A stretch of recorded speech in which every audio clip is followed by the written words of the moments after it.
নমস্কার, rider escape YouTube চ্যানেলের পক্ষ থেকে আপনাদের সকলকে জানাই হ্যাপি নিউ ইয়ার। ভগবানের কাছে প্রার্থনা করি এই নতুন 2025 সাল আপনাদের যাতে খুব ভালো কাটে। আপনারা আপনাদের পরিবার পরিজনকে নিয়ে সুস্থভাবে ভালোভাবে এই বছরটা যাতে কাটাতে পারেন। আপনাদের মধ্যে অনেকেই অনেক চিন্তা প্রকাশ করেছিলেন যে আমি কেমন আছি, এই চ্যানেলে নতুন ভিডিও কেন আসছে না বা কবে থেকে আসবে, সেই নিয়েই আজকের এই ছোট্ট আপডেট ভিডিও। প্রথমে যদি বলি আমি ভালো আছি শারীরিকভাবে, তবে হ্যাঁ, অনেকেই যারা জানেন যে 2022 সালের শেষের দিকে ছেলের জন্য আমরা নতুন একটা জায়গায় শিফট হয়েছিলাম ছেলের স্কুলের জন্য। তো সেখানে অ্যাডজাস্ট করতে একটুখানি প্রবলেম হচ্ছিল, কারণ যেহেতু আমরা দুজনেই ছিলাম, আমি আর সুপর্ণা সঙ্গে ছেলে, তো টাইমিং অ্যাডজাস্ট করা, ওর অফিস প্লাস আমার যে কাজ, এই যে ভিডিও করি সেইগুলোকে পুরোটা অ্যাডজাস্ট করে ছেলেকে দেখা, ছেলের স্কুলিং, ছেলের টিউশন বা ছেলেকে ওভারঅল ম্যানেজ করা, এই যে জিনিসগুলো খুব প্রবলেম হচ্ছিল।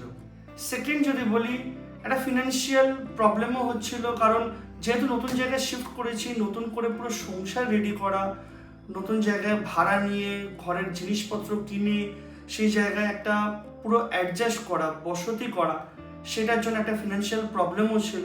পুরোনো ট্রিপ যেগুলো থেকে আমি ভেবেছিলাম যে হয়তো রেভিনিউ আসতে পারে, যেমন কেরালা ট্রিপ, আমি পুরো ট্রিপটা করেছিলাম অ্যাপ্রক্সিমেটলি 1 মাসের, আর এই পুরো ট্রিপটাতে আমার খরচা হয়েছিল অ্যাপ্রক্সিমেটলি যদি বলি 95,000 টাকার মতো।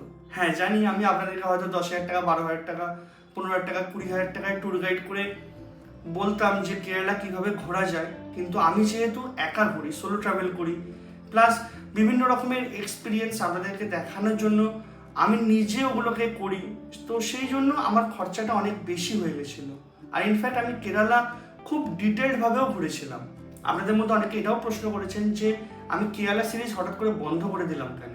প্রথমত এই যে শিফটটা হয়েছিল, তারপরে ওই যে ভিডিওগুলো আমার শ্যুট করা ছিল, পাবলিশ করছিলাম একে একে এডিট করে করে, সেই ভিডিওগুলোর রেসপন্সও খুব একটা ভালো আসেনি। হয়তো আমি ভালো ভিডিওগ্রাফি করিনি, বা হয়তো আমার প্রেজেন্টেশনে কিছু প্রবলেম ছিল, বা হয়তো হতে পারে সেই সময়ের জন্য সেই ভিডিওগুলো হয়তো কিছুটা ইরিলেভেন্ট হয়ে গেছে, হয়তো সেই সময় না পোস্ট করে পরে পোস্ট করলে বা আগে পোস্ট করতে পারলে হয়তো ভালো হতো। তো সব কিছু মিলিয়েই একটা বলতে পারেন মানসিক অশান্তি, প্লাস একটা মানে কি বলবো, নিজে কিছুটা গুটিয়ে নেওয়া, নতুন জায়গায় যাওয়ার সাহস করতে না পারা, বা প্রয়োজনীয় যে মানে আর কি ফিনান্সিয়াল দিকটা, যে আমি যেহেতু ইউটিউব চ্যানেলটা আমাদের খুব একটা বড় নয়, তো সেই ক্ষেত্রে আমরা যা প্রত্যেকটা ভিডিও করি আজ অবধি একটা দুটো জায়গা ছাড়া কোনো জায়গারই পুরো টাকা রিকভার করতে পারিনি। হ্যাঁ, নো ডাউট এইভাবে লং টার্মে সাস্টেন করা পসিবল না, কিন্তু যতটা সম্ভব চেষ্টা করতাম যে আমার নিজের ব্রেড অ্যান্ড বাটারের সাথে সাথে আপনাদের প্রত্যেকের ট্রাভেল এক্সপিরিয়েন্স যাতে বেটার করতে পারি। আপনারা কোনো জায়গায় গিয়ে সেই জায়গার ফ্লেভারটা যাতে ভালো করে এনজয় করতে পারেন, সেই জায়গার লোকাল ডেলিকেসি, খাওয়া দাওয়ার বা ট্রেডিশন, বা কিছু এমন স্পট যেগুলো হয়তো খুব ভালো কিন্তু পপুলার নয়, সেগুলো যাতে দেখাতে পারি। প্লাস তার সাথে একটা অ্যাফোর্ডেবল কাম বলতে পারি একটা কোয়ালিটি ট্যুর যাতে আপনারা করতে পারেন, তার চেষ্টা করার জন্যই এই চ্যানেলের সূত্রপাত হয়েছিল। এমন লোকের সাথে আমার এই কদিনে আলাপ হয়েছে যে মানে যিনি আমার ভিডিও দেখে অরুণাচল প্রদেশে একা ঘুরতে গেছেন। আমার ছেলের স্কুলের একটা প্রোগ্রামের দিন ওনার সাথে দেখা হয়েছিল, আমার শুনে চোখ দিয়ে জল বেরিয়ে গেছে যে আমি কাউকে এরকম ইন্সপায়ার করতে পারি। অনেকের সাথে আমি যেখানে থাকি দেখা হয়েছে, তারা বলছেন যে তুমি ভিডিও করা কেন বন্ধ করেছো, তোমার ভিডিও দেখে আমরা অনেক জায়গায় গেছি। ইনফ্যাক্ট আমাদের এখানে একটা রয়্যাল এনফিল্ডের স্পেয়ার পার্টসের দোকান আছে, ওখানে যিনি থাকেন ওনার নাম সম্ভবত মোহনবাবু। ওনার দোকানে আমি আমার বাইকের স্পেয়ার পার্টসের দাম জিজ্ঞাসা করতে গেছিলাম, আমি জানতাম না যে উনি আমাদের চ্যানেলে সাবস্ক্রাইবার ভিডিও দেখেন বলে। তো বললো আপনার ভিডিও দেখে আমি নেপাল ঘুরে এসেছি ফ্যামিলি নিয়ে, খুব ভালোভাবে ঘুরেছি, বিশ্বাস করুন টাকা যেমন বেঁচেছে, খুব ভালো ভালো জায়গা ঘুরেছি, খুব ভালোভাবে ঘুরেছি। মানে বিশ্বাস করবেন না যে এই জিনিসটা শুনলে না নিজের মনের মধ্যে একটা অদ্ভুত শান্তি হয়। যেমন হ্যাঁ, ইউটিউব থেকে টাকা এলে যেমন একটা শান্তি হয়, নতুন কোনো ভিডিও খুব ভালো ভিউ হলে শান্তি হয়, একটা কোনো ভালো ভিডিও হয়তো খুব ভালোভাবে এডিট করতে পারলে শান্তি হয়, কিন্তু সব কিছুকে ছাপিয়ে যায় যখন আপনাদেরই মধ্যে কোনো মানুষ এসে একটা ছবি তুলতে চান বা বলেন যে আপনাদের ট্যুর খুব ভালো হয়েছে। কারণ আমি কোনোদিনও ওই লাইমলাইটে আসা মানুষই নয়, আমি কোনোদিনও স্কুল কলেজের কোনো প্রোগ্রামে ডিবেট হোক বা কোনো রকমের স্পোর্টস বা কোনো জায়গাতে আমি পার্টিসিপেট করিনি, যে সবার সামনে আমি কোনো কিছু করতে পারবো, এই ইচ্ছাটাও আমার কোনোদিনও হয়নি। এবার ব্রেড অ্যান্ড বাটারের জন্য হোক, নিজের প্যাশন থেকে হোক, সেই জায়গা থেকে এসে যে এই জিনিসগুলো পাচ্ছি, লোকে আমাকে চিনতে পারছে, সত্যি খুব ভালো লাগে, ধন্য মনে হয় নিজেকে। মায়ের যে সত্যি কথা, যখন মন খারাপ থাকে আপনাদের এই কমেন্ট সেকশন খুলে দেখি, হয়তো 100টার মধ্যে একটা হয়তো নেগেটিভ কমেন্ট বা হয়তো ক্রিটিসিজম, কিন্তু আপনারা প্রচুর প্রচুর পরিমাণে ভালোবাসা দেখান। আমি হয়তো লাস্ট ভিডিও দিয়েছিলাম 31 জানুয়ারি, প্রায় 1 বছর আগে, আজকে 15 তারিখ। তারপরে প্রচুর মানুষ কমেন্ট করেছেন, প্রায় প্রত্যেক মাসে 1000-এর ওপর কমেন্ট আসে যে আমার কি হলো, কেন ভিডিও দিচ্ছি না। সত্যি এই ভালোবাসাটা একটা অন্য পাওয়া। যাই হোক, আপনাদের সময় নষ্ট করব না। আমি বর্তমান পরিস্থিতি যদি কথা বলি, সিচুয়েশন অনেকটা বেটার হয়েছে। ছেলে স্কুলের টাইমিং অন্যরকম হয়েছে, ওয়াইফের চাকরির টাইমিং একটুখানি অ্যাডজাস্ট হয়েছে। তো আমি আবার ইউটিউবে ব্যাক করছি। হ্যাঁ, ভিডিও আসবে, কিন্তু সেই ক্ষেত্রে একটু সাপোর্ট লাগবে, কারণ যেহেতু 1 বছর প্রায় চ্যানেলে কোনো ভিডিও আসেনি, চ্যানেলের রিচ অনেকটা কমে গেছে, নতুন কোনো ইউজারের কাছে ভিডিওর রেকমেন্ডেশন অনেকটা কমে গেছে। সেক্ষেত্রে আপনারা যদি আগামী দিনের ভিডিওগুলো দেখেন, অবশ্যই যদি টপিক প্রয়োজনীয় মনে হয় বা ভিডিও ভালো লাগে, তবেই, কোনো জোর জবরদস্তি কোনোদিনও করিনি, কোনোদিন করবও না। যদি ভালো লাগে তাহলে যদি শেয়ার করে বা চ্যানেলটাকে সাবস্ক্রাইব করে বেল নোটিফিকেশান যদি উড়ে গিয়ে থাকে, তাহলে সেই ক্ষেত্রে ওটাকে রিঅ্যাক্টিভেট জাস্ট একটা ক্লিক করে দিলে, অল নোটিফিকেশান করে দিলেই হবে। তো সেই ক্ষেত্রে চ্যানেলের রিচ আবার বাড়তে পারে। এবার বলি ভিডিও কবে থেকে আসবে।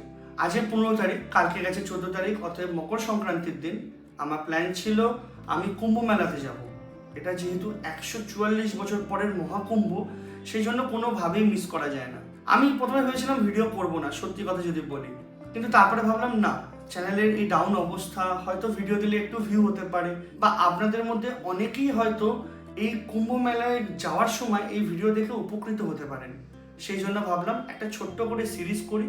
আমি জানি না ভিডিও প্যাটার্ন কি করব, আগের মতো ব্লগ করব, মানে ট্রেন জার্নি একটা ভিডিও প্লাস ওখানে গিয়ে একটা ভিডিও প্লাস ফেরার একটা ভিডিও, এরকম করবো কিনা।